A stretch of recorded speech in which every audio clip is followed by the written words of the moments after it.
Because I work from home, I can wear slippers around the house. I get to work in slippers now. That was different than when I was in an office and I had to wear real dress shoes.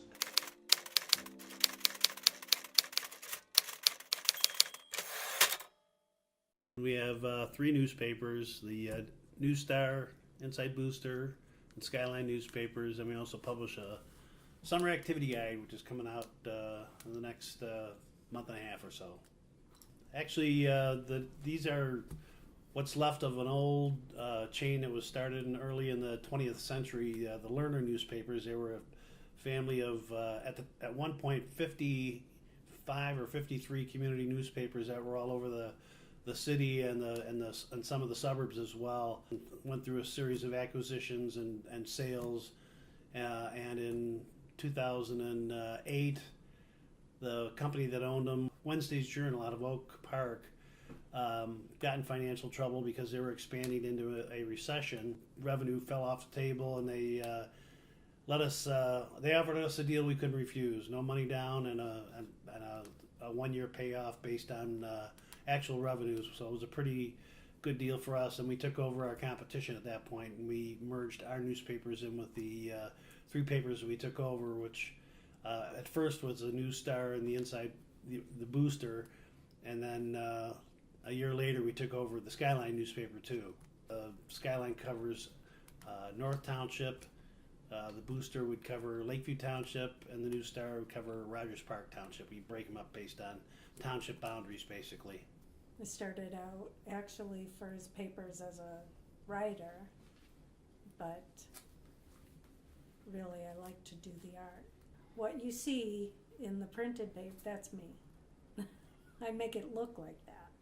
My first location was actually down at Halstead and Fullerton in Lincoln Park, and I had to move out of there because it was too difficult to do business down there. It was too congested. You know, we couldn't afford to keep an office anymore, and at that time you're just figuring out how you can save on overhead. And one of the ways we realized I could save money was by closing the office and moving the business into my house. And after I moved in there, I realized that things had changed.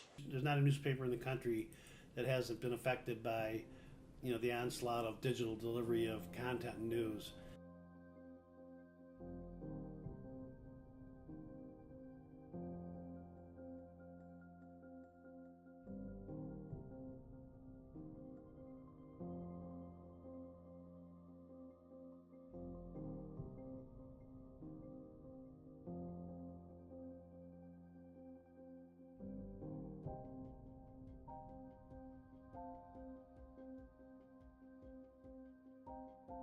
For a lot of people, they made decisions based on what generated the most readership, thinking that, well, if we build it, they'll come, but they haven't come.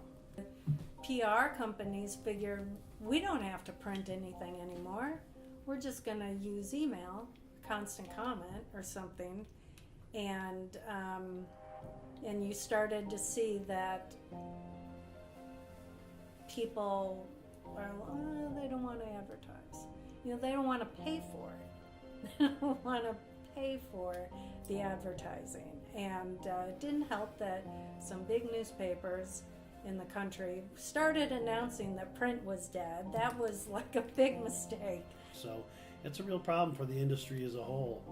And I'm not really sure what the end game is. I know that, probably in 5 or 6 years, there are very, very few print newspapers left. I mean, I've got, concerns about what's going to happen to these papers going forward.